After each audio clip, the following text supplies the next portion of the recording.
বরগুনায় ত্রিভুজ প্রেমের ঘটনায় প্রেমিকা মিন্নির পরিকল্পনায় রিফাত হত্যার সঙ্গে জগন্নাথ বিশ্ববিদ্যালয়ের শিক্ষার্থী ও ছাত্রদল নেতা জুবায়েদ হোসেন হত্যার মিল রয়েছে।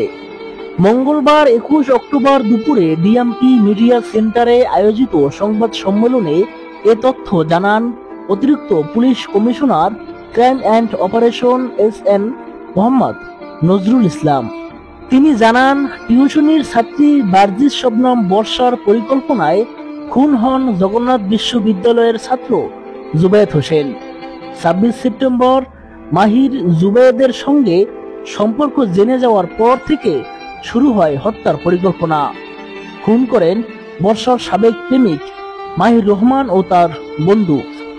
তিনি আরো জানান, মাহিরের সঙ্গে প্রেম করলেও জুবায়েদের সঙ্গে পরিচয়ের পর জুবায়েদের প্রেমে পড়ে বর্ষা।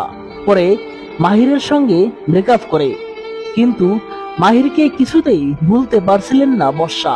তাই মাহিরকে ফিরে পেতে জুবায়েদকে হত্যার পরিকল্পনা করেন বর্ষা। উল্লেখ্য, নিহত জুবায়েদ ছিলেন বিশ্ববিদ্যালয়ের 2019-20 শিক্ষাবর্ষের পরিসংখ্যান বিভাগের শিক্ষার্থী এবং কুমিল্লা জেলা ছাত্র কল্যাণ পরিষদের সভাপতি।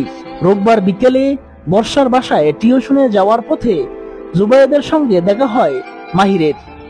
এ সময় দুজনের মধ্যে কথা কাটাকাটি হয়। কিছুক্ষণ পরই জুবায়েদ ছুরিয়াঘাতে নিহত হন।